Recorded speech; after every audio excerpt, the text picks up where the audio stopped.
¿Cómo están? Bienvenidos hoy a un capítulo más de Chochenteros. Hoy domingo tengo la presencia estelar de mi compañero de viaje, amigazo del alma, subcampeón de gatada de vatos, igual que yo, el señor Macario Brujo. ¿Cómo estás, Macario? Señor Sergio Mejorado, entre subcampeones de Gatada de Vatos nos reconocemos, nos miramos a los ojos con honor y saludando a la raza chochentera, esperando que estén teniendo un domingo chingón, guerrero y triunfador. Macario, vamos a abordar un tema que me gusta por la historia de México, porque pertenece a la historia de México, no es un tema como conmemorar a todos los héroes y a toda la gente que en ese tiempo desafortunadamente perdió la vida. Ya hablo del Macario, 19 de septiembre 1985, 7 de la mañana, ya avanzado a las 7 de la mañana, no me acuerdo qué minutos son, pero sé que es temprano, y empieza el terremoto más devastador de la historia de México.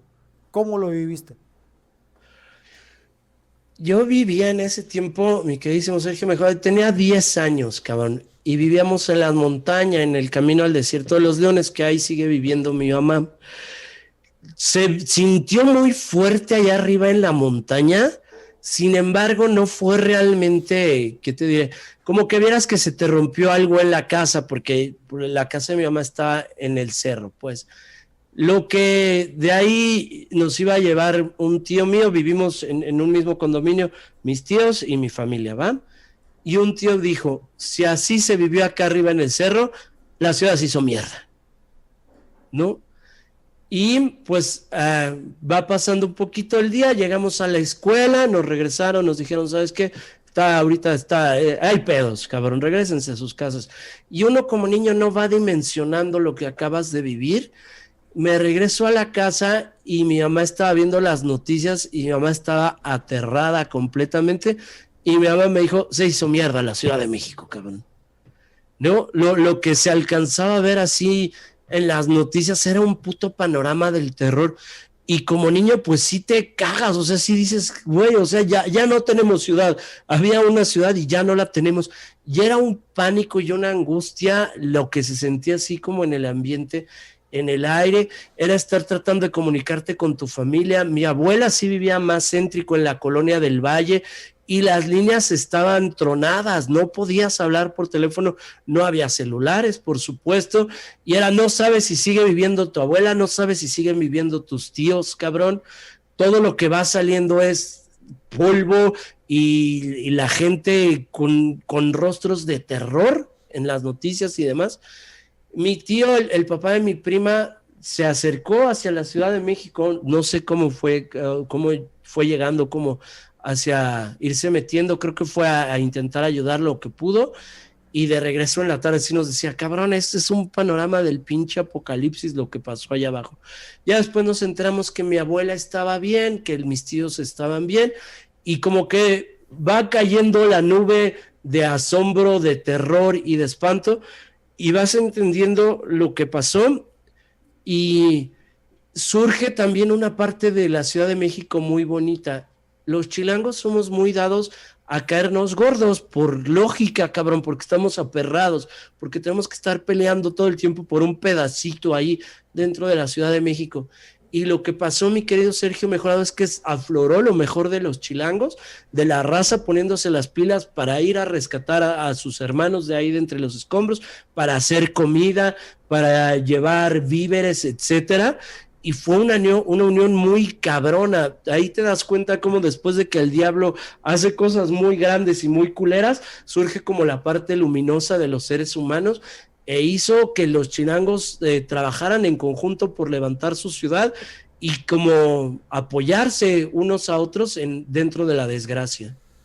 Yo lo que digo, después de la historia, yo tenía 12 años obviamente y hay cosas que se me pelan. Sí me acuerdo que como nosotros tenemos familia allá en México y precisamente nuestra familia vivía en la colonia Roma, ahí en Tláhuac, entre Monterrey y Tonalá, o sea, en la Roma, me parece que es Roma Norte, no me creas mucho, porque no conozco, o sea, sé que es en la Roma, pero no sé si es la Roma Norte o Roma Sur, no sé. Pero Ajá. vivían cerca del viaducto, no sé qué Roma sea ahí. Pues es que creo que las dos, creo que Viaducto cruza a Ok. Roma Norte y Roma Sur. Ajá. Entonces, estos familiares, afortunadamente, creo que el edificio de al lado se cayó, pero afortunadamente son mis tres primas y mi tío. Ninguno estaba en la casa, todos estaban de viaje. Entonces no les tocó el terremoto, pero sí les tocó ver una colonia y una ciudad totalmente devastada. Hay un programa en YouTube que es todo el seguimiento que le da Jacobo Saludowski, que en aquel tiempo era como el máximo ícono de las noticias en México. Ya él hace un recorrido, me parece que él venía de Las Lomas, que en Las Lomas no pasó absolutamente nada. Él agarra todo Reforma y él viene describiendo, estoy pasando por el Hotel Reforma en aquel tiempo, estoy pasando por el Ángel, estoy pasando por el monumento a Cuitláhuac, estoy pasando por el monumento a Colón y todo está muy tranquilo, muy bien. Él ya no sé si de Reforma hacia luego el centro es donde empieza el desmadre, ¿no? O sea, no sé si Reforma, tú que conoces México mejor que yo, Reforma luego creo que hay una parte que se convierte en Benito Juárez para dar al Zócalo, ¿estoy bien? Sí, tal cual. Y la situación es que justo pegándole para el centro es lo que era el México de agua, es donde se hicieron las chinampas, que la base de ahí es agua, que ahí es donde empezó toda la catástrofe ya fuerte, ¿no? Porque tengo entendido, a ver si de Reforma, si agarras insurgentes en un momento dado. Sí, cruzan, haz de cuenta, tú vienes por Reforma y cruza Insurgentes. Y si te sigues Reforma, sí llegas tal cual como hacia Hidalgo, hacia como por cerca de Garibaldi, etcétera. O sea, sí vas Y de mucho ahí, hacia el de ahí centro. a Chapultepec que está cerca, Avenida Chapultepec que está cerca. Sí, muy cerca. Entonces quiero entender que agarró insurgentes, llega a Avenida Chapultepec y ahí es donde es el desmadrote que se cae la antena de Televisa, que es antena de la XW, querida por muchísimos, me parece que ya en aquel tiempo tendría, no sé, 30, 40 años de construida, se cae toda aplastando todo el edificio de noticieros, donde gente muy conocida ahí pues quedó en el temblor, ¿no? Que eso lo hizo como bien aterrador, que dices, estabas viendo en vivo cómo empezaron a decir, bueno, hay un temblor, no se espanten, no sé qué, y acto seguido estás viendo que empieza a patear cabrón y lo estabas viendo en vivo, ¿no? Y de repente se muere la señal y te vas enterando que sí sucedieron ahí grandes catástrofes. Sí, terrible, me acuerdo, pues imagínate gente que estaba, eh, me parece que en la época de los 80s, sí había el noticiero de la mañana donde entraban los conductores y locutores a las 6 de la mañana para, pues, aventarse el noticiero de la mañana. Entonces había gente que estaba transmitiendo, de repente hay temblor, se va la señal y en cuestión de minutos o de segundos ya están enterrados sobre toneladas de concreto, ¿no? Entre ellos me acuerdo que había el Gustavo Calderón, era alguien importante en deportes, Félix Sordo era también otro importante conductor. De hecho, a Pedro Ferriz de Con, hoy conocido porque estuvo en imagen, y luego a partir de que tuvo ahí una bronca ahí de que se colgaron de su teléfono y fue una llamada que lo quemó. Pero en aquel tiempo Ferriz de Con era importante también conductor de noticias, el cual sí queda me parece que 3 pisos abajo del temblor, pero lograron salvarnos ahí la gente de auxilio en aquella época del DF, ¿no? Y que surgieron ahí los famosos topos que fueron voluntarios que tuvieron que aprender a la hora de los chingadazos y ya se queda como tal ese grupo cabrón que han incluso trabajado en otros países, que se les llama en varios países decir, ustedes son los chingones, tiren paro, cabrón, pero ahí fue de improvisar y era algo que no se esperaba, con todo y que ha habido temblores muy grandes en la Ciudad de México, no se había visto, como tú dijiste, algo de esa magnitud, y que luego te sacaban un chingo, mi querido Checo, que había sido mucho del pedo de la corrupción con el PRI, de que habían dado moches y eso para construir con 2 pesos, para no estar poniendo los materiales adecuados, y que eso hizo que muchísimos de las estructuras se vinieran para abajo, cabrón. De hecho, hay un reportaje que hablan de los edificios de Tlatelolco y el único mal construido y que avisaron, está mal construido el edificio Nuevo León, que fue el que al final de cuentas se cayó con más de 1,500 personas que estaban ahí viviendo. Hay reportajes, y véanlos porque están dolorosos, pero son muy constructivos en el sentido de saber más de la historia del temblor en México. Hubo una historia que a mí me partió el corazón, que eran una familia, me parece que eran, no sé si 5 o 6 personas, eran los papás con 5 hijos, me parece, hijos a lo mejor adolescentes que tienen clases en la tarde.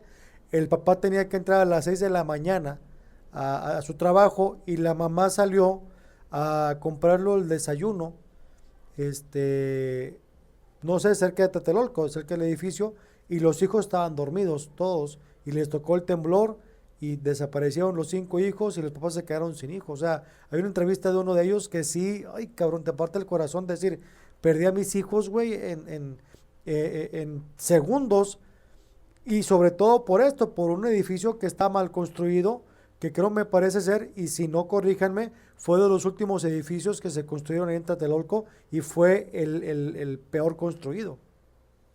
¿Qué sabes qué, cabrón? Que aparte de que sucedieron historias muy desgarradoras, muy feas, Tlatelolco tiene una historia de dolor desde siempre, cabrón. Desde los tiempos cuando llegaron los españoles apenas, y era un lugar que tenía mucho más rasgo de este lado mesoamericano. Hubo una gran matanza ahí de indígenas y que querían que la iglesia les diera refugio, y la iglesia me los mandó a la verga y a todos se los chingaron allá afuera. Entonces sí es como un lugar de tradición de dolor, ¿no? Pues obviamente en 68 las vivieron cabrón, y pues después en el temblor, y se contaban estas historias del pinche terror tan dolorosas. Mi queridísimo Sergio Mejorado, cambió así la realidad de un momento a otro, entre familias, entre amistades, ¿no? Hospitales que se vinieron para abajo. Dices, imagínate la banda que esté enferma y que de repente se te esté moviendo ahí el piso, el mundo, el techo, y cómo te mueves, cómo te zafas, cabrón. Lo más cabrón, ¿sabes qué es? Yo me pongo a pensar, estaba viendo una historia, yo estuve rotando, y agradezco ayer a las autoridades del Hospital Juárez en México.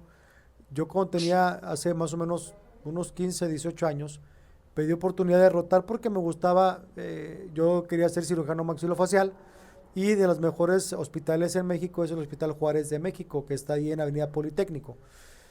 Y me platicaban historias mi maestro, el maestro Carlos Lisiaga, que le mando un saludo, que también fue premio de odontología, me parece que hace 3 o 4 años, que le mando un saludo muy grande al maestro.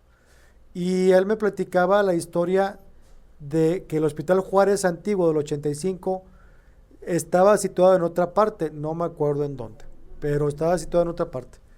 Y fue el hospital que se cayó. Dices, tú ponte a pensar, güey, que las guardias empiezan a las 7 de la mañana. Entonces el cambio de guardia es decir, salgo del hospital, a lo mejor como vienes desvelado, o sea, como, tú como médico o como residente, sales del hospital, me estoy echando unos tacos, güey, para irme a dormir, para la guardia de la noche, y veo que mi hospital se cae, güey, y mi compañero que le seguí la guardia ya está muerto, cabrón. Puta, o sea, es decir, no mames, o sea, el que saludé o me despedí, los veo al rato porque voy a desayunar y ya no volverlos a ver, ha de ser impresionante, cabrón. Como si le hubieras pasado la estafeta de la muerte, de decir, Esa es la mejor ¿no? palabra, esa, güey. Exactamente. Qué Sí, cabrón. tal cual. Está muy cabrón porque, como dices, esto fue en cuestión de minutos. Es cuestión de minutos hizo la diferencia de quién se muere y quién vive. Y digo, hablando bien del pueblo mexicano, porque aparte de la administración corrupta de López Portillo, y luego siguió Miguel de la Madrid, donde sí Miguel de la Madrid se quedó y fue altamente criticado porque pues dicen que no hizo nada, güey. O sea, él se quedó así como que, puta, ¿y ahora qué hago? Porque eso fue en septiembre y en junio del siguiente año ya teníamos el Mundial de Fútbol, güey. Donde en teoría iba a entrar mucha lana, iba a entrar lana que venía literal todo el mundo, bueno, no literal, pero venía mucha gente de otros países al Mundial, donde mucha gente se hizo millonaria y decir, tenemos 8 meses para construir esto. Y él no veía ni pie ni cabeza te digo, ese gobierno fue muy criticado porque no hizo nada, pero la gente de a pie dijeron, chinguen a su madre el gobierno y nosotros vamos a hacer lo nuestro. Hubo muchas donaciones, me acuerdo que aquí en Monterrey había un conductor, Rómulo Lozano, papá de mi compadre Fer Lozano. Ellos tenían un programa en multimedios que se llama Mira Qué Bonito. Ellos hicieron lo que hoy es el Teletón, que no me acuerdo cómo le pusieron, que era un maratón, que empezaron me parece a las 12 del día y acababan a las 10 de la noche, recibiendo gente con donativos, güey. Y en aquel tiempo me acuerdo que se mandaron en donativos 20 millones de pesos. Me acuerdo que Que fue no una cifra de son, récord. Nomás de no son Monterrey. los 20 millones de ahorita, ¿estás de acuerdo? Era otra cantidad Sí, muchísimo no sé más cuánto grande. corresponda, pero sí me acuerdo que eran 20 millones de pesos. Que hoy correspondían como a 20,000 pesos, pero no creo que se haya mandado 20,000 pesos a la Ciudad de México, ¿no? Oye, mi queridísimo Sergio Mejorado, fíjate, ahorita que dijiste que después vino el Mundial, me cayó un 20, cómo México entrelaza estas historias de mucho dolor con los momentos de grandeza. Pues el 68, cabrón, la matanza fue como antesala a las Olimpiadas, güey. O sea, cómo esta luz y obscuridad en México se mete bien fuerte. Cuando va a suceder algo muy grande en México para bien, le antecede algo muy fuerte para mal, Aquí, por cabrón. ejemplo, la diferencia es que aquí tenía para reconstruir la Ciudad de México 8 meses, güey, o 7 meses. En las Olimpiadas, y fue un capítulo terrible en la historia de México cuando da como la inauguración Díaz Ordaz, que le tocó las Olimpiadas, fue un silencio y un búho y un chinga tu madre Díaz Ordaz, porque fue solamente 10 días después, güey. O sea, el 2 de octubre del 68 es la matanza de los estudiantes, ahí en Tlatelolco sobre todo, y el 12 de octubre, o sea, 10 días después, se inauguran las Olimpiadas en Ciudad Universitaria, güey. Imagínate la puta tensión, güey. Es que sí vivimos historias de mucho dolor y de mucha luz en México. Yo siento que los mexicanos nos hacemos grandes en la desgracia, sinceramente. No es que nos encante, pero así nos toca, ¿no? Y sí me hizo ahorita mucho foco que dijeras, o sea, venía algo muy grande. ¿Estás de acuerdo? Que vivir un mundial en tu tierra, cabrón, ¿no? Que fue el famoso México 86, ¿Sí? y te acuerdas de la canción El mundo unido por un balón, ¿no? Y estás ante la fiesta más grande, que si algo valora el mexicano es el fútbol. Iba a ser la fiesta más grande que el mexicano pudiera concebir, y que suceda, pues, de las tragedias naturales más grandes que el mexicano pudiera concebir, ¿no? Vivimos momentos de mucho movimiento, cabrón, que yo siento que ahorita no lo pienso como en situación natural, pero yo creo que venimos hacia tiempos de mucho movimiento. Yo creo que México ahorita va a tener de estos despertares fuertes donde van a suceder cosas chonchas en México. Esperemos que sí, Macario, después de este año, porque te voy a hablar de lo personal. Hoy se cumple un año de que desafortunadamente, hoy estamos grabando el programa, sorry, es grabado, si no lo sabían. Hoy es 18 de marzo, según yo. Y hoy que estamos dando el programa, hoy se cumple un año de que tuvimos que cerrar el bar La Mesa Reñoña. Es decir, hoy se cumple un año de muchas cosas que pasaron en México por la pandemia. Sí, de que nos cambió la vida finalmente, cabrón, ¿no? Y ya un año, pinche chiquita, güey. Y pues estamos chingándole, hay que renacer, renovarse, tratar de, ok, sí tiene la culpa el gobierno, sí tiene la culpa el presidente, sí tiene la culpa, sí está bien, de acuerdo contigo, pero hay que hacer nosotros algo por nosotros mismos y por nuestra comunidad, porque quedarte en quejarte no tiene caso más que para ti. Echarle la culpa a los demás de tu vida tan pedorra y tan ordinaria es culpa nada más de ti, cabrón. O sea, sí tienen que ver los demás, pero hay que hacer algo porque los demás no hacen nada por ti. Y que no tengamos que llegar a situaciones de emergencia, ¿no? A que sean catástrofes en las que nos unimos. Mencionabas hace rato en lo del temblor, hay escenas grabadas en varios documentales donde la gente toma el control y no dejaron, e incluso pasó en el temblor de hace poco, el que fue hace unos años, que también fue en las mismas fechas, que la raza le dijo a policías y rescatistas y soldados, a la verga, puto, nosotros ya tenemos el control, ustedes no quisieron menearse, aquí ya el control lo traemos nosotros, no estorben, por favor, muchachos, ¿no? El gobierno aquí nada más viene a hacer mosca y la gente ahí se manifiesta de una forma poderosota, pero creo que sí es importante el que no tengamos que llegar a las escenas de catástrofes, donde nos unimos para crear nuestro propio México, que no sea como que nada más nos va llevando la corriente y en estos momentos fuertes, ahora sí brincamos y sacamos el colmillo y demostramos de qué estamos hechos para después otra vez pasguatarnos y volvernos pendejones. Yo creo que sí, la invitación es constantemente decir, ¿cuándo vamos a construir nuestro pinche México nosotros? El México que queremos, no el México del gobierno, no el México de los empresarios, ni el México de estos o aquellos, sino el México del pueblo, que digamos, vamos a cortar fronteras y ¿qué queremos, putos? ¿Qué queremos hacer? ¿Qué queremos viajar? ¿Qué queremos irnos armando como comunidad para empezar a vivir como estamos llamados a, güey? Porque somos un pueblo grande y lo sabemos, pero también somos un pueblo con miedo a ser grande, que a veces solitos nos queremos hacer chiquitos y también es cómodo hacerte chiquito y hacerte pendejo, cabrón. Así es, pero no es lo más óptimo, mi querido Macario. Te mando un abrazo muy grande. A nombre de Macario Brujo y Sergio Mejorado, mandamos abrazos a aquellos héroes que colaboraron en aquella pues tragedia de 1985, en los héroes que también estuvieron en la tragedia del 2017, en aquellos que perdieron los familiares. Un abrazo para todos desde aquí, desde Chochenteros, mi querido Macario. Sí, mi querido Sergio Mejorado, los honramos con mucho honor, pues con todo nuestro corazón, ¿no? Diciendo, puta, cuánto pinche héroe anónimo no hay generando la historia de nuestro México día con día. Un abrazo, Macario, para todos ustedes también. Tus redes sociales, por favor, Macario. Instagram, Twitter, Facebook, YouTube, @Macario Brujo para servirles a los chochenteros y a la mamá del señor Sergio Mejorado. Chinga. Un abrazo para todos, señores. También pueden seguir redes sociales aquí que están apareciendo a continuación. Y nos vemos el siguiente domingo de Chochenteros, porque saben que los 80s son la mejor década de este destructivo mundo. Macario, cuídate mucho. Nos vemos el siguiente domingo. Gracias. Señor Mejorado, Chochenteros.